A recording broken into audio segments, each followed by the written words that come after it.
Welcome to smart way Tamil channel. இந்த சேனலில் NISM 5A exam எப்படி ஈஸியாக கிளியர் பண்ணுறது அப்படிங்கிறத பார்க்கலாம். நிறைய பேர் இந்த எக்ஸாம் அட்டன் பண்ணியிருப்பீங்க.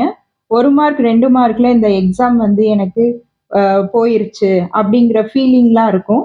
இந்த வீடியோ மூலமாக உங்களுக்கு சில சிம்பிள் வேயை வந்து சொல்கிறேன். அது மூலமாக நீங்கள் வந்து உங்களுக்கான ஐடியாவை எடுத்துக்கிட்டு இந்த எக்ஸாமை ஈஸியாக பாஸ் பண்ணுங்க. இதுல வந்து மொத்தம் 12 சாப்டர்ஸ் இருக்கு. அந்த சாப்டர்ஸ்ல முதல் சாப்டர் வந்து இன்வெஸ்ட்மெண்ட் லேண்ட்ஸ்கேப் அப்படிங்கிற சாப்டர். அந்த சாப்டரை இப்ப பார்க்கலாம். First of all please suggest some good investments அப்படிங்கிறது பிடிஎஃப்ல நம்மளுக்கு இருக்கு. இதுல வந்து என்ன அப்படி சொல்ல வர்றோம்னா, ஒரு குட் இன்வெஸ்ட்மெண்ட் வந்து எப்படி பண்ணலாம், எப்படி சஜெஸ்ட் பண்ணலாம் அப்படிங்கிற பத்திய டீடைல்ஸ் தான் இதுல இருக்கு. அடுத்து வந்து which mutual fund schemes should one buy this year அப்படின்னு கேட்குறாங்க. இப்போ இந்த வருஷத்துல வந்து எந்த மியூச்சுவல் ஃபண்டு ஸ்கீம் வந்து நம்மளுக்கு நல்லா இருக்கும், அது வாங்கலாம் அப்படிங்கிற இது வந்து இந்த இதுல கோலா இருக்கு. இந்த இன்வெஸ்டர்ஸ் மேக்சிமம் வந்து ஃபினான்சியல் கோல் பார்த்து தான் ஒவ்வொரு இன்வெஸ்ட்மெண்ட்லையும் தன்னோட இன்வெஸ்ட்மெண்ட்டை பண்ணுவாங்க. அதுக்கான ஒரு நல்ல ஒரு இன்வெஸ்டர்ஸை தேடி நம்ம அந்த இன்வெஸ்டர்ல போடுறது தான் ஒரு பெஸ்டான வே அப்படிங்கிறத இந்த பிடிஎஃப் மூலமா சொல்லிக்கிறேன். Which is the best mutual fund scheme? Mutual fund scheme அப்படின்னு எடுத்துக்கிட்டோம்னா நிறைய மியூச்சுவல் ஃபண்ட் ஸ்கீம் இருக்கு. அதுல நமக்கு எது பெஸ்டானது, நம்ம இதுல போட்டோம்னா நம்மளுக்கு அதுல எவ்வளவு பெனிஃபிட் இருக்கு அப்படிங்கறது சொல்றது தான் இந்த fund scheme. Next one, which is the best investment? இப்ப இன்வெஸ்ட்மெண்ட் அப்படிங்கும் போது நம்ம எப்பயுமே வந்து பெஸ்டா ஒன்ல போடுவோம். அது மூலமா நமக்கு என்ன கிடைக்கும் அப்படிங்கறத நம்ம பார்ப்போம். அப்படிங்கும்போது இந்த பெஸ்ட் இன்வெஸ்ட்மெண்ட் அப்படிங்கிறத இதுல இருந்து நம்ம எடுத்துக்கிறலாம். அடுத்து நம்ம பார்க்க போறது should I invest in stocks or real estate? அதாவது நம்ம ஃபினான்ஷியல் கோல் பொறுத்து நம்ம ஸ்டாக்ல இன்வெஸ்ட் பண்ணலாமா, ரியல் எஸ்டேட்ல இன்வெஸ்ட் பண்ணலாமா அப்படிங்கிற ஒரு கோலை வந்து அப்படி பார்க்கும்போது நம்மகிட்ட எவ்வளவு ஃபினான்ஷியல் இருக்கோ அதை பொறுத்து, அதாவது அந்த இயர்ல ஸ்டாக் நல்லா போகுதா, ரியல் எஸ்டேட் அப்படி நல்லா போகுதா அப்படிங்கிறத நம்ம கேட்டு தெரிஞ்சுக்கிட்டு ஏதாவது ஒண்ணுல நம்ம வந்து இன்வெஸ்ட் பண்ணலாம். Next, what is your view of stock market? So நம்ம வந்து ஃபர்ஸ்ட் ஸ்டாக் அப்படின்னு எடுத்துட்டோன்னே ஸ்டாக் மார்க்கெட் பத்தி கொஞ்சம் தெரிஞ்சுக்கிறணும். இப்ப இந்த ஸ்டாக் மார்க்கெட்ல எவ்வளவு போய்கிட்டு இருக்கு, எது வந்து நல்ல வேல்யூவா போய்கிட்டு இருக்கு அப்படிங்கிற ஒரு தரோவான வியூ இருந்துச்சுன்னா நம்ம அந்த இதுல போடலாம். Next, or my investments proper or should I make some changes? அதாவது ஓகே, ஸ்டாக் மார்க்கெட் அப்படின்னு நம்ம சொல்லிட்டோம், அதுல நம்ம இன்வெஸ்ட் பண்ண போறது ப்ராப்பரானதா இல்ல அதுல ஏதாவது சேஞ்சஸ் பண்ணணுமா அப்படிங்கிற ஒரு ஐடியாவோட நம்ம ஃபினான்ஷியலா அதுல வந்து கோல் பண்ணிக்கிறலாம்.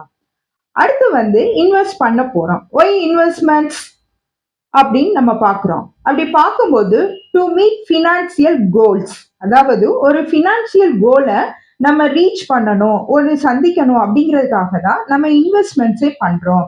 அப்ப ஃபினான்சியல் கோல்ஸ் அப்படின்னு எடுத்துக்கிட்டோம்னா நம்ம லைஃப் டைம் ஃபுல்லா ஃபினான்சியல் கோலை ரீச் பண்றதுக்காக போய்கிட்டே இருக்க முடியாது. அதுக்குன்னு ஒரு டைம் லைனை நம்ம தான் வந்து ஃபர்ஸ்ட் அட்டாச் பண்ணணும். அப்படி அட்டாச் பண்ணாதான் நம்மளால ஒரு கோலை வந்து ரீச் பண்ண முடியும். இப்ப நம்மளாம் ஒரு காமன் மேன் அப்படிங்கும் போது நம்மளோட கோல்ஸ் வந்து there are very common. Child education, அதாவது இப்ப நமக்கு ஒரு குழந்தை இருக்கு அப்படின்னா அவங்க குழந்தைக்கு நல்ல ஸ்டடி கொடுக்கணும் அப்படின்னு நம்ம நினைப்போம். அப்ப அந்த ஸ்டடி அப்படிங்கும் போது அவங்க ஒரு 12th முடிச்சிருந்தாங்க. 12th முடிச்சோடனே அவங்க ஒரு ஹையர் எஜுகேஷன் போகும்போது அவங்க ஒரு ப்ரொஃபஷனல் கோர்ஸை எடுக்கிறாங்க. அதுக்கு வந்து இவ்வளவு செலவாகும் அப்படிங்கிறத நம்ம சின்ன வயசுலயே அவங்களுடைய சின்ன வயசுலயே அந்த கோலை வந்து ஃபிக்ஸ் பண்ணி ஏதாவது ஒரு இன்வெஸ்ட்மெண்ட் பண்றோம். அதுக்கு அடுத்து பார்த்தோம்னா நமக்கு தேவையான முக்கியமான ஒரு விஷயம் வந்து ஒரு ஹவுஸ். நம்ம கனவே வந்து ஒரு ஹவுஸ், சொந்த வீட்டுல இருக்கணும் அப்படிங்கிறது இருக்கும். அப்ப அந்த கோலை நம்ம ரீச் பண்றதுக்கும் ஒரு டைம் லைனை நம்ம செட் பண்ணுவோம். ஓகே, ஒரு ஹவுஸ் வந்து நம்ம ரெடி பண்ணிட்டோம். இப்ப எஜுகேஷனை முடிச்சாச்சு. அடுத்து என்னது, மேரேஜ். இப்ப மேரேஜ் அப்படின்னு எடுத்துட்டா அப்பயும் இதே சர்க்கிள் தான் நம்மளுக்கு வரும். சைல்ட், ஹவுஸ், இந்த இதுதான் போய்கிட்டே இருக்கும். அடுத்து வந்து இந்த மேரேஜ்ல முக்கியமான விஷயம் ஒரு கார், பையிங் எ கார் அப்படிங்கிறது நம்மளுக்கு வந்து ஒரு முக்கியமான தேவையா இருக்கும் நம்ம ஃபேமிலிக்கு. அப்ப அதுக்கான டைம் கோலை நம்ம வந்து செட் பண்ணணும். இதெல்லாம் ஓகே. நம்ம வயசான பிறகு ரிட்டையர்மெண்ட் பிளானிங் என்ன அப்படிங்கிறத நம்ம முதல்ல பார்க்கணும். ரிட்டையர்மெண்ட் பிளானிங் அப்படின்னு எடுத்துக்கிட்டோம்னா, நம்ம வயசான பிறகு நம்ம வந்து ஒரு இன்வெஸ்ட்மெண்ட்ல ஒரு இன்வெஸ்ட் பண்ணிட்டோம். அதுல இருந்து நமக்கு என்ன ப்ராஃபிட் வருதோ அதை வச்சு நம்ம லைஃப் டைம் கொண்டு போகணும். அப்ப அதுக்கான ஒரு இதை நம்ம இன்வெஸ்ட் பண்ணுவோம். Next, steps to achieve financial goals. இப்போ இதுல பார்த்தோம்னா 3 ஸ்டெப்ஸ் இருக்கு. இந்த 3 ஸ்டெப்ஸை வந்து நம்ம அச்சீவ் பண்ணாவே நம்மளோட ஃபினான்சியல் கோலை நம்ம அச்சீவ் ஆயிடுவோம். ஃபர்ஸ்ட் ஸ்டெப் எடுத்துட்டோம்னா கோல் செட்டிங்.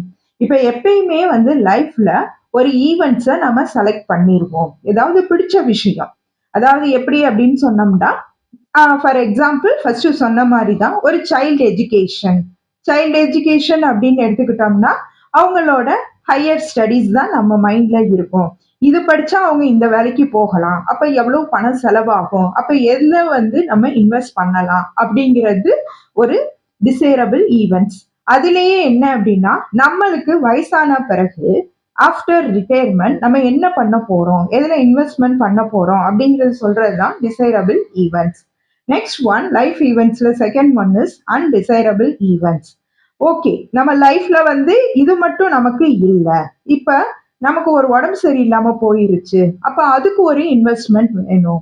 அப்ப இன்வெஸ்ட்மெண்ட் அப்படிங்கும் போது நிறைய நம்மளுக்கு வந்து நிறைய லைஃப் இன்சூரன்ஸ் இருக்கு, நிறைய அந்த காப்பீடு திட்டம் அப்படின்னு சொல்றாங்க பாருங்க, அந்த மாதிரி இருக்கு. அதுல பண்ணலாமா அப்படிங்கிறது இருக்கு.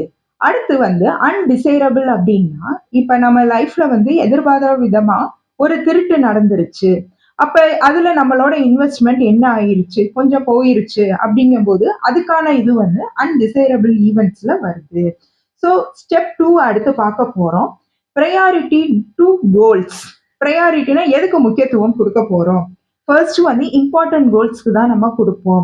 ஃபர்ஸ்ட் என்ன அப்படின்னா, இப்ப நம்ம ஒரு ஃபேமிலின்னு எடுத்துக்கிட்டோம்னா ஃபர்ஸ்ட் வந்து பிள்ளைங்களோட படிப்பை தான் பார்ப்போம். அதுதான் நம்மளோட இம்பார்ட்டன்ட் கோல்ஸா இருக்கும். அடுத்து என்னன்னா, வயசான பிறகு நமக்கு என்ன அப்படிங்கிறது தான் இம்பார்ட்டன்ட் கோல்ஸ்ல வருது. நெக்ஸ்ட் அதுலயே குட் டு ஹாவ் கோல், ஒரு ட்ரீம் வெக்கேஷன். இப்ப சிச்சுவேஷன்ல வெக்கேஷன் அப்படிங்கறதெல்லாம் இன்னர் இந்தியாவும் இருக்கு, அவுட்டரும் இருக்கு, அதர் கண்ட்ரிஸ் போற மாதிரி இருக்கு. இது ஒரு ட்ரீமா இருக்கும். இப்ப நம்ம வயசான பிறகு ஒரு ஃபாரின் கண்ட்ரியை சுத்தி பார்க்கணும் அப்படிங்கிற ஒரு ஆசை இருக்கலாம். அப்படி இல்லாட்டினா குழந்தைகளுக்கான ஒரு ட்ரீமும் இருக்கும். அப்ப இந்த ட்ரீமை வந்து நம்ம வந்து குட் டு ஹாவ் கோல்ல கொண்டு வர்றோம். அடுத்ததாக லாஸ்டா பார்க்க போறது step 3, most important step, assigning amount and timelines to goals. அதாவது இப்போ ஒரு இன்வெஸ்ட் பண்ண போறோம் அப்படின்னா ஒரு அமௌண்ட்டை வந்து நம்ம அசைன் பண்ணணும். எவ்வளோ அமௌண்ட்டுக்காக நம்ம இன்வெஸ்ட் பண்ண போறோம், எவ்வளோ டைம்ல வந்து அந்த கோலை வந்து நம்ம அச்சீவ் பண்ணணும் அப்படின்னு சொல்றது தான் அச்சீவ்மெண்ட் ஆஃப் ஃபினான்சியல் கோல்ஸ். அடுத்ததா நம்ம பார்க்க போற பிடிஎஃப் வந்து short term need goal versus long term needs or goals. இதுல வந்து ஷார்ட் டேர்ம் கோல்ஸ் என்ன அப்படின்ட்டு நம்ம பார்க்கணும், அதே மாதிரி லாங் டேர்ம் என்ன அப்படிங்கிறத நம்ம பார்க்கணும். இப்ப ஒரு ட்ரீம் ஹவுஸ் அப்படின்னு எடுத்துட்டோம்னா அதை நம்ம லைஃப் லாங்கா கட்டிட்டே இருக்க மாட்டோம், அது வந்து ஷார்ட் டேர்ம்ல வரும். அப்ப அதுக்கு வந்து அமௌண்ட்டை நம்ம இன்வெஸ்ட் பண்ணணும் அப்படின்னா முதல்ல எவ்வளோ வந்து ஒரு ஹவுஸுக்கு வந்து ஆகும் அப்படின்னு சொல்றதுதான் வந்து ஷார்ட் டேர்ம் அப்படின்னு ஆகும்.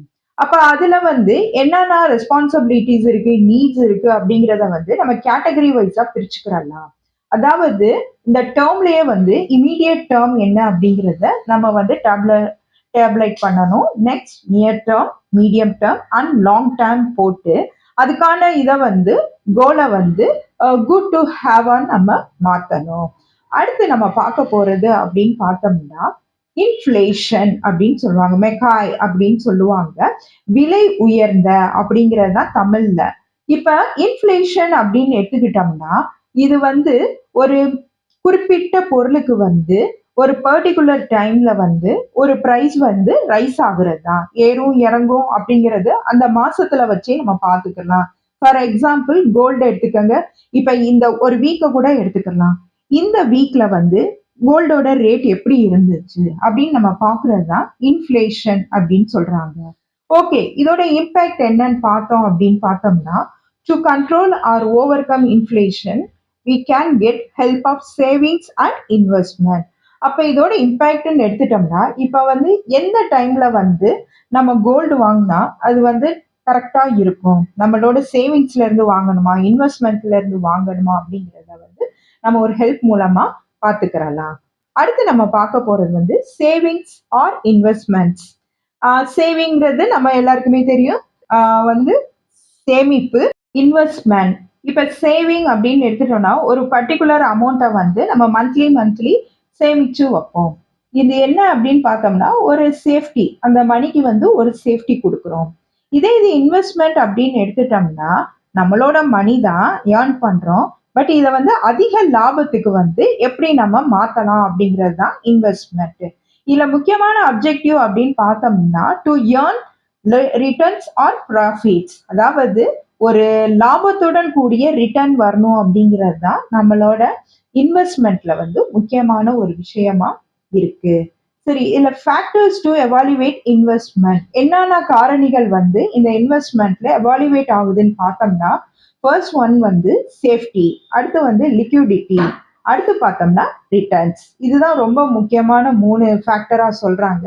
அதர் ஃபேக்டர் என்னன்னு பார்த்தோம்னா ஒரு கன்வீனியன்ஸ், அடுத்து பார்த்தோம்னா ஒரு மினிமம் அமௌண்ட், ஏன்னா இதுல ஒரு மினிமம் அமௌண்ட்டை போட்டு நம்ம இன்வெஸ்ட் பண்ணலாம். அடுத்து பார்த்தோம்னா டாக்ஸ் டாக்ஸேஷன் அப்படின்னு சொல்றாங்க, அந்த வரி. இதுல வந்து நம்ம சம்பாதிக்கிற பணத்துக்கு கண்டிப்பா நம்ம வந்து வரி கட்டுவோம், அந்த இந்த பார்ட்ல ஒரு ஃபேக்டர் இருக்கு. அடுத்து பார்த்தோம்னா டாக்ஸ் டிடக்ஷன், அது வந்து ஃபார்ம் 18C வந்து வருது. இதைத்தான் வந்து நம்ம சேவிங்ஸ் அண்ட் இன்வெஸ்ட்மெண்ட் அப்படின்னு சொல்றோம். அடுத்து பார்த்தோம்னா அசெட் கிளாஸஸ் அப்படின்னு சொல்றோம். ஓகே, அசெட் கிளாஸஸ் அப்படின்னு நம்ம எடுத்துட்டோம்னா இந்த இன்வெஸ்ட்மெண்ட்டவே எப்படி டிஃப்ரெண்ட் கேட்டகரிஸா கிளாசிஃபை பண்றாங்கன்னு பார்த்தோம்னா ஈக்விட்டி ஒன்று, ஃபிக்ஸ்டு இன்கம், அடுத்து பார்த்தோம்னா ரியல் எஸ்டேட் ஆர் இன்ஃப்ராஸ்ட்ரக்சர், லாஸ்டா பார்க்கறது கமாடிட்டிஸ், அடுத்து இன்னும் ஒன்று 2 இருக்கு, hybrid asset classes and others அப்படிங்கிறத இருக்கு. இந்த ஸ்லைட்ல இருக்கு, அதை நீங்க கொஞ்சம் அந்த இதை நம்மளே பார்த்துக்கிறலாம். இப்போ வந்து ஃபார் எக்ஸாம்பிள் ஈக்விட்டி அப்படின்னு எடுத்துட்டோம்னா ஒரு லார்ஜ் சைஸ் ஈக்விட்டி அப்படிங்கும்போது large size company, mid size company, small size company அப்படிங்கிற மாதிரி வரும். அடுத்து பார்த்தோம்னா ஃபிக்ஸ்டு இன்கம் அப்படின்னு எடுக்கும்போது நம்மளோட ஃபிக்ஸ்டு டெபாசிட், பேங்க்ல நம்ம பண்ற ஃபிக்ஸட் டெபாசிட், அடுத்து வந்து என்டோவ்மெண்ட் பாலிசிஸ், அடுத்து மணி பேக் பாலிசி, இப்படி நிறைய இருக்கு. இது ஃபுல்லா எதுல வருது அப்படின்னு பார்த்தோம்னா அசெட் கிளாஸஸ்ல நம்மளுக்கு வருது. ஓகே, இன்வெஸ்ட்மெண்ட் அப்படின்னு சொல்றோம், அதுல ரிஸ்க் இருக்கா அப்படின்னு பார்த்தோம்னா some risk are there. Inflation risk, அதாவது விலை உயர்றதுல குறையிறதுல ரிஸ்க் இருக்கு. Liquidity risk, credit risk, market risk, interest rate risk, இந்த மாதிரி இதெல்லாம் வந்து இன்வெஸ்ட்மெண்ட் ரிஸ்க்ல வருது. அடுத்து பார்த்தோம்னா market risk and price risk, இதான் ரொம்ப ரொம்ப முக்கியம். The change in market outlook leads to fluctuation in price, also known as volatility அப்படின்னு சொல்றாங்க. இதுல மார்க்கெட் ரிஸ்க் அப்படின்னு எடுத்துட்டோம்னா market fall in March 2020 owing to fear and a negative market outlook among investors. March 2020 அப்படின்னு எடுத்துட்டோம்னா March 2020 அப்படின்னு எடுத்துட்டோம்னா அது வந்து ஒரு கொரோனா பீரியட், ஒரு டிசாஸ்டர் பீரியட். அப்போ வந்து மார்க்கெட் ஃபால் ஆகும்போது ஓகே நெகட்டிவ் மார்க்கெட் அப்படிங்கிற ஒரு இது வரும். அடுத்து பார்த்தோம்னா company specific risk, industry of sector specific risk அப்படிங்கிறது இருக்கு. அடுத்து பார்த்தோம்னா இன்ட்ரெஸ்ட் ரேட் ரிஸ்க், இப்போ இன்வெஸ்ட் பண்ணிட்டோம் அதுக்கு இன்ட்ரெஸ்ட் ரேட்ல எதுவும் ரிஸ்க் இருக்கா அப்படின்னு சொல்றதுக்கு தான் இந்த இது. இதுல பார்த்தோம்னா ரிலேஷன் என்ன அப்படின்னு பார்க்க போறோம். The interest rates and bond prices have negative or inverse relation அப்படின்னு சொல்றாங்க. அதுக்கு ஒரு எக்ஸாம்பிளும் கொடுத்துருக்காங்க.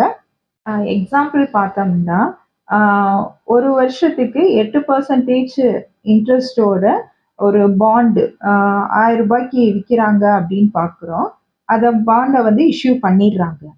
அடுத்து வந்து அந்த பாண்ட் வந்து இந்த எக்கனாமிக் இதனால வந்து கொஞ்சம் வந்து இன்ட்ரெஸ்ட் ரேட் வந்து இன்க்ரீஸ் ஆகுது, அதாவது 8.5 ஆகுது. அப்ப பார்த்தோம்னா ஓல்டு பாண்டு வந்து லெஸ் அட்ராக்டிவா ஆயிருது. அப்ப சப்போஸ் அந்த ஓல்டு பாண்டை நம்ம விற்கணும் அப்படின்னு பார்த்தோம்னா அதுல வந்து நம்மளுக்கு என்ன ஆகும் அப்படின்னா 8.5க்கு நம்மளால விற்க முடியாது. ஒரு டிஸ்கவுண்டோட தான் மார்க்கெட்ல விற்க முடியும். அதே மாதிரி தான் மெச்சூரிட்டி ஃபேக்டரும் போட்டிருக்காங்க. ஒரு நோட் பண்ண வேண்டிய பாயிண்ட் என்ன அப்படின்னு பார்த்தோம்னா, இன்ட்ரெஸ்ட் ரேட் ரிஸ்க் வந்து எதை டிபெண்ட்ஸ் பண்ணியிருக்கோம் அப்படின்னு பார்த்தோம்னா, பாண்ட்ஸ் மெச்சூரிட்டிய டிபெண்ட் பண்ணி இருக்கும் அப்படிங்கிறது தான் இதோட இது. அடுத்து நம்ம பார்க்க போறது வந்து இன்ஃப்ளேஷன் ரிலேட்டட் கால்குலேஷன். இந்த இதுல வர்ற சம்மு வந்து வெரி வெரி இம்பார்ட்டன்ட். இந்த NISM 5th A எக்ஸாம்ல வந்து இது ரொம்ப முக்கியமா கேட்பாங்க. இந்த கால்குலேஷனை எல்லாரும் ரொம்ப நல்லா போட்டுக்கோங்க. அதுக்கான ஃபார்முலாவும் இருக்கு. கொஸ்டின் ஒன்று கொடுத்துருக்கேன். அதை ரீட் பண்ணிக்கங்க. இதுல வந்து என்ன கொடுத்துருக்காங்க அப்படின்னு பார்த்தோம்னா, how much money would you need after 5 years to buy goods you can buy with rupees 10,000 today if inflation is assured at 8% per annum அப்படின்னு சொல்லியிருக்காங்க. எவ்வளோ மணி லாஸ்டா வரும் அப்படின்னு கேட்டிருக்காங்க ஆஃப்டர் 5 இயர்ஸ்ல. ஸோ இதுக்கான ஃபார்முலா கொடுத்துட்டாங்க. ஏ ஈக்குவல் டு, அதாவது ஏ அப்படிங்கிறது ஃபியூச்சர் வேல்யூ, அதை வந்து நம்ம ஏன்னு வச்சிருக்கோம். அதுக்கான ஃபார்முலா வந்து P into 1 plus R power N அப்படின்னு இருக்காங்க. இல்லை ஆர் அப்படின்னு சொல்றது இன்ஃப்ளேஷன் ரேட், என்னங்கிறது நம்பர் ஆஃப் இயர். இதுல இந்த ஃபார்முலால பிங்கிறது நம்மளுக்கு ஆல்ரெடி கிவன், அதாவது ப்ரெசன்ட் வேல்யூ 10,000 கொடுத்துட்டாங்க. அடுத்து அந்த ஃபார்முலால 1 பிளஸ் ஆர் இன்ஃப்ளேஷன் ரேட் வந்து போடணும். 8% கொடுத்துருக்காங்க. இந்த 8 அப்படிங்கிறத உங்களுக்கு தெரியும், பர்சன்டேஜ்னா 100க்கு தான் நம்ம கணக்கு பண்ணுவோம். அப்ப 8/100 அப்படின்னா அதோட வேல்யூ 0.08. பவர் எத்தனை வருஷத்துக்கு கொடுத்துருக்காங்க? 5. இப்ப இது உள்ள இருக்கிறத முதல்ல ஆட் பண்ணிட்டு அது பவர் 5ஆல போட்டுட்டு இன்ட்டு மல்டிபிள் பண்ணிட்டீங்கன்னா அப்ராக்சிமேட்டா நம்மளோட ஃபியூச்சர் வேல்யூ கிடைக்கும். இந்த சம்ஸை வந்து கொஞ்சம் ப்ராக்டிஸ் எடுத்துக்கிட்டோம்னா நம்மளுக்கு எக்ஸாம்ல வந்து ரொம்ப யூஸ்ஃபுல்லா இருக்கும். அதனால இந்த மாதிரி டைப் ஆஃப் சம்ஸை பாருங்க. இந்த வீடியோவோட எண்ட்லையும் சில சம்ஸ் வந்து உங்களுக்கு கொடுக்குறேன், நீங்க போட்டு பாருங்க. அடுத்து என்ன பார்க்க போறோம் அப்படின்னு எடுத்துட்டோம்னா, risk measure and management strategies அப்படின்னு சொல்றோம். ஒரு ரிஸ்க் மெஷர்மெண்ட் என்ன அப்படின்னு நம்ம பார்த்தோம்னா, எல்லாத்துலேயுமே நம்மளுக்கு ரிஸ்க் இருக்கும். இப்போ இதில் இன்வெஸ்ட் பண்றோம், முக்கியமா இன்ட்ரெஸ்ட் ரிஸ்க் அப்படிங்கிறது இருக்கு. ஸோ அந்த ரிஸ்கை மெஷர் பண்ணணும் அப்படின்னா முக்கியமா management is very very important. அப்ப அதுக்கு என்ன பண்ணலாம் அப்படின்னா, டைவர்சிஃபை அப்படின்னு எடுத்துட்டோம்னா ஒரே இதுலயே நம்மளோட ஃபண்டை ஃபுல்லா நம்ம போட மாட்டோம். இப்போ ஃபார் எக்ஸாம்பிள் எடுத்துக்கோங்க, இப்போ நம்ம சம்பாதிக்கிறோம் அப்படின்னா ஒரு அமௌண்ட்டை எதுல போடுவோம்? எஃப்டியில போடுவோம், அதாவது ஃபிக்ஸட் டெபாசிட்ல போடுவோம். அடுத்து பார்த்தோம்னா ஒரு கோல்டை வாங்குவோம். அடுத்து என்ன பண்ணுவோம்? ஓகே, ஒரு லேண்ட்ல போட்டா நல்லா இருக்கும் அப்படின்ட்டு பிரிச்சு பிரிச்சு போடுவோம். இதைத்தான் வந்து டைவர்சிஃபை அப்படின்னு சொல்றாங்க. அடுத்து இந்த பிடிஎஃப்ல நம்ம பார்க்க போற சாப்டர் என்ன, ஹெட்டிங் என்ன அப்படின்னு பார்த்தோம்னா, பிஹேவியரல் பயாசஸ் இன் இன்வெஸ்டிங். இதுல வந்து என்னென்ன இருக்கு அப்படின்னு பார்த்தோம்னா, availability, heuristic, past performance, confirmation bias, finding data to support the believes, familiarity bias, herd mentality, loss aversion, over confident, recency bias. இது ஃபுல்லாக அந்த பிஹேவியரல் பயாசஸ்ல வருது. அதாவது ஒரு அமௌண்ட்டை நம்ம வந்து இன்வெஸ்ட் பண்ண போறோம் அப்படின்னா, இப்போ நமக்குன்ட்டு சில நடத்தைகள் இருக்கும். பயாசஸ் அப்படின்னா ஒரே இதவே நம்ம வந்து ஒரு பட்சமாவே எடுத்துக்கிறது. ஃபர்ஸ்ட் என்ன அப்படின்னா, பாஸ்ட் பெர்ஃபார்மன்ஸ், அவைலபிலிட்டி, ஹியூரிஸ்டிக். பாஸ்ட்ல இது நல்லா இருந்துச்சு, அதனால இது அவைலபிளா இருக்கிறதுனால இதவே நம்ம பண்ணுவோம் அப்படின்னு சொல்றது தான் அவைலபிலிட்டி, ஹியூரிஸ்டிக். நெக்ஸ்ட் வந்து கன்ஃபர்மேஷன் பயாஸ். இது எப்படி அப்படின்னு பார்த்தோம்னா, finding data to support the believes, அதாவது இதுக்கு முன்னாடி இந்த டேட்டா வந்து இப்படியெல்லாம் இருந்துச்சு, அப்ப இந்த இது வந்து சப்போர்ட் பண்ணும் அப்படின்னு நம்புறது. அடுத்து பார்த்தோம்னா ஃபெமிலியாரிட்டி பயாஸ். ஃபெமிலியாரிட்டி அப்படின்னு எடுத்துக்கிட்டோம்னா, ஏற்கனவே வந்து இது எனக்கு தெரியும் அப்படின்ட்டு அந்த இதுல நம்மளோட இன்வெஸ்டிங்கை கொண்டு போறது. அடுத்து ஹர்ட் மென்டாலிட்டி. ஹர்ட் அப்படின்னா ஒரு கூட்டமா அப்படின்னா, இப்ப ஒரு போர்ஷன் ஆஃப் பீப்புள்ஸ், ஹர்டு கூட்டமா வந்து இல்ல இன்வெஸ்ட் பண்ணியிருக்காங்க அப்படிங்கும்போது நம்ம மென்டலி வந்து அவங்களும் அப்படி போடுறாங்களா, அப்ப நம்மளும் அப்படி போடுவோன்ட்டு ஹர்டு ஒரு கூட்டமா அந்த மென்டல் செட்டப் பண்ணிக்கிறது. லாஸ் அவர்சன் அப்படின்னு எடுத்துக்கிட்டோம்னா, இப்ப நம்ம போட்டது வந்து நல்லா போகும். அடுத்து பார்த்தோம்னா கொஞ்சம் குறையிறப்ப அது லாஸ் ஆயிருது. அப்ப இப்படிதான் இது போகும். அப்படிங்கிற ஒரு பயாஸ வந்து நம்ம எடுத்துக்கிறது. அடுத்து பார்க்குறது ஓவர் கான்ஃபிடன்ஸ். ஓவர் கான்ஃபிடன்ஸ் அப்படின்னா, ஒரு இன்வெஸ்டிங் இதுல வந்து ரொம்ப ஓவரா நம்மளோட கான்ஃபிடன்ஸ அதுல வச்சுக்கிறது. அதாவது இது எல்லாம் எனக்கு தெரியும். இத நான் பண்ணிருவேன் அப்படின்னு சொல்றது தான் ஓவர் கான்ஃபிடன்ஸ். அடுத்து பார்த்தோம்னா, recent conditions of market affects decision. அதாவது ரீசன்ட் கண்டிஷன்ஸ் அதாவது மார்க்கெட்டை அஃபெக்ட் பண்ற டெசிஷன்ஸ்னு ஒரு சில டெசிஷன்ஸ் இருக்கும். அது மார்க்கெட் பார்க்குறவங்களுக்கு நல்லா தெரியும்.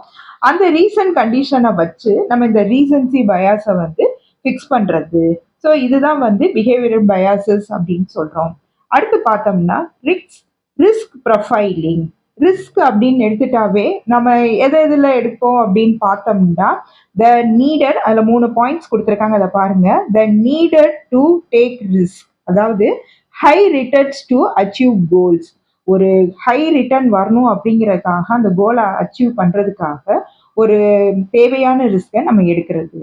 த அடுத்தது வந்து the ability to take risk. Financial condition, time Harrison, அதாவது நம்மளோட ஃபினான்ஷியல் கண்டிஷன் ப்ளஸ் டைம் ரெண்டையும் வச்சுட்டு எபிலிட்டி டு டேக் ரிஸ்க் ரெண்டாவது பாயிண்டாக வருது. மூணாவது த வில்லிங்னஸ் டு டேக் ரிஸ்க், அதாவது மென்டல் ஸ்ட்ரென்த். ஓகே, இது ரிஸ்க் ஆனாலும் இந்த இதை நம்ம பண்ணுவோம் அப்படின்னு சொல்றது தான் இந்த ரிஸ்க் ப்ரொஃபைலிங் அப்படிங்கிறது வருது. நெக்ஸ்ட் டாபிக் பார்க்க போகிறோம், அசெட் அலோகேஷன். அசெட் அலோகேஷன் இந்த டாபிக்ல இருந்து நிறைய கொஸ்டின்ஸ் வந்து நம்மளோட என்ஐஎஸ்எம் எக்ஸாம்ல கேட்பாங்க. அதனால இதை வந்து இன்னும் கொஞ்சம் கவனத்தோட எல்லாரும் பார்த்துக்கங்க. இந்த அசெட் அலோகேஷனை வந்து ரெண்டா வந்து அப்ரோச்சஸ் பண்றாங்க. ஃபர்ஸ்ட் ஒன் வந்து ஸ்ட்ராட்டஜிக் அசெட் அலோகேஷன், இன்னொன்று வந்து டாக்டிக்கல் அசெட் அலோகேஷன் அல்லது டைனமிக் அசெட் அலோகேஷன் அப்படின்னு சொல்றாங்க. ஃபர்ஸ்ட் ஒன்னை பார்ப்போம்.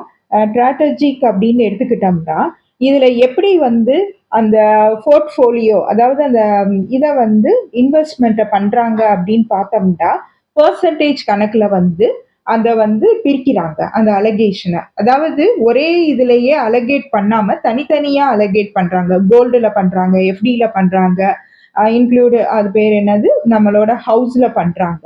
அப்ப வந்து the allocation is planned as per the financial goals of investor. Target asset allocation is planned in percentage termsல. அதாவது ஒரு இன்வெஸ்ட்மெண்ட் அமௌண்ட் கையில வச்சிருக்கோம் அப்படின்னா ஒரே இதுலயே போடுறது இல்லை, கோல்டுலயே போடுறது இல்லை, வீட்லயே போடுறது இல்லை. அதாவது ஒவ்வொரு இதுலயும் தனித்தனியா அலகேட் பண்றதா அலகேஷன், அதாவது ஸ்ட்ராட்டஜிக் அசெட் அலகேஷன் அப்படின்னு சொல்றாங்க. அடுத்தது வந்து டாக்டிக்கல் அசெட் அலிகேஷன், அதாவது டைனமிக் அசெட் அலிகேஷன் அப்படிங்கிறாங்க. இது எப்படின்னா, ஒரு ஹை ரிஸ்க்ல வந்து நம்ம ரிட்டர்ன்ஸை வந்து பெறணும் அப்படிங்கிறதுக்காக இன்வெர்டர்ஸ் வந்து இதுல வந்து பார்ட்டிசிபேட் பண்ணுவாங்க. இதுல வந்து எப்படி அப்படின்னா, அந்த இன்வெஸ்டர்ஸ் வந்து ரொம்ப வந்து சீசன் இன்வெஸ்டரா இருக்கணும். அது இல்லாம ஒரு குட் அமௌண்ட்டை வந்து கையில வச்சிருக்கணும். ஒரு பெரிய அமௌண்ட் இருந்தா மட்டுமே இந்த ரிஸ்க்ல நம்ம போட்டுட்டு, ஹை ரிஸ்க்ல போட்டுட்டு நம்மளோட ரிட்டர்ன்ஸை வந்து ஒரு சூட்டபிள் மேனர்ல வந்து அலகேட் பண்ண முடியும். அதனால வந்து இதுல வந்து இன்வெஸ்டர்ஸோட இன்ட்ரெஸ்ட்ல ரொம்ப முக்கியம். சீசன் இன்வெஸ்டர் அப்படிங்கிற பாயிண்ட் தான் இதுல ரொம்ப முக்கியமானது. இதுல இருந்து கொஸ்டின்ஸ் வந்து அதிகமா கேட்க சான்சஸ் இருக்கு. அதனால இதை வந்து கொஞ்சம் நல்லா பார்த்துக்கோங்க. அடுத்து நம்ம பார்க்க போறது ரீபேலன்சிங்.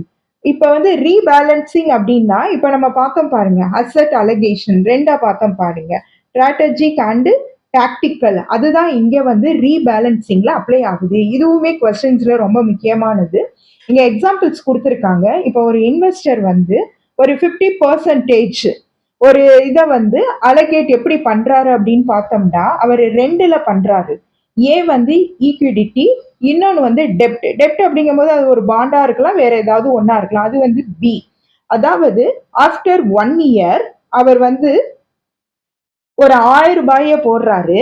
ஆஃப்டர் 1 இயர்ல அந்த ஈக்விடிட்டியில எவ்வளவு வருது, டெப்ட்ல எவ்வளவு வருதுன்னு பார்த்தோம்னா, ஈக்விடிட்டியில ஒரு 20% வந்து ரைஸ் அப் ஆயிருக்கு. டெப்ட்ல பார்த்தோம்னா 5% வந்து டவுன் ஆயிருக்கு. அதாவது 1000 ரூபாய் அப்படிங்கிறது ஈக்விடிட்டியில 1200 ஆகும், அந்த டெப்ட்ல வந்து 950 ஆயிருக்கு. ஆனா அதுல வந்து அவருக்கு வந்து எந்த ஒரு லாஸும் இல்லை. ஏன் எப்படி அப்படி சொல்லணும்னா இந்த ரேஷியோ பாருங்க, ஈக்விட்டி டெப்ட் ரேஷியோ பார்த்தோம்னா 55.815 ரேஷியோ 44.19%. இதுதான் அதோட ரேஷியோ. அவர் வந்து எங்க லாஸ் ஆச்சுன்னு பார்த்தோம்னா டெப்ட்ல வந்து அவருக்கு பெர்சன்டேஜ் குறைஞ்சிருக்கு. ஆனா அந்த பெர்சன்டேஜை அவர் எங்க பேலன்ஸ் பண்ணியிருக்காரு அப்படின்னு பார்த்தோம்னா ஈக்விடிட்டியில பேலன்ஸ் பார்த்துட்டாரு. ஸோ இதுதான் வந்து ரீபேலன்சிங் அப்படின்ட்டு நம்ம சொல்றோம். இந்த டாபிக்ல இருந்தும் நிறைய கொஸ்டின்ஸ் கேட்பாங்க. இதுக்கு முன்னாடி நம்ம பார்த்தது வந்து அந்த இன்ஃப்ளேஷன் ரிஸ்க் அப்படின்னு பார்த்தோம். அந்த இன்ஃப்ளேஷன் ரிஸ்க்ல வந்து நிறைய கொஸ்டின்ஸ் கேட்குறாங்க. 5 இயர்ஸ்க்கு உள்ள கால்குலேஷன்ஸ் தான் நம்ம பார்த்தோம். இந்த டேபிளில் வந்து 10 இயர்ஸ், 20 இயர்ஸ், 30 இயர்ஸ் கொடுத்துருக்காங்க. இதை வந்து சிம்பிளிஃபை பண்ணி பாருங்க. உங்களுக்கு ஏதாவது டவுட் இருந்துச்சுன்னா கமெண்ட் பாக்ஸில் போடுங்க. இப்போ இந்த வீடியோக்கு அப்புறம் சம் கொஸ்டின்ஸ் வந்து இருக்கு. அந்த கொஸ்டினுக்கு நீங்களே ஆன்சர் பண்ணுங்க.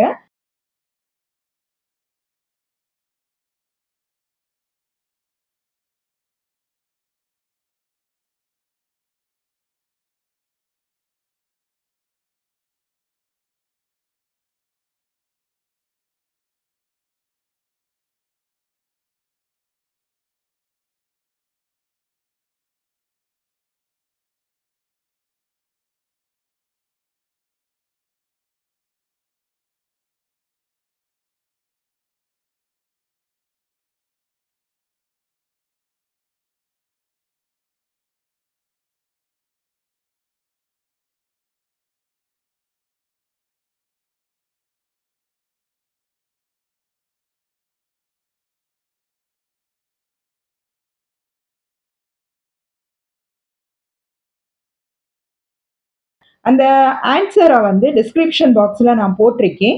நீங்கள் எவ்வளோ மார்க் எடுத்தீங்க அப்படிங்கிறத கமெண்ட் பாக்ஸில் போடுங்க. உங்களுக்கு இந்த வீடியோ பிடிச்சிருந்துச்சுன்னா ஃபாலோ பண்ணி சப்ஸ்கிரைப் பண்ணுங்க. Thank you so much.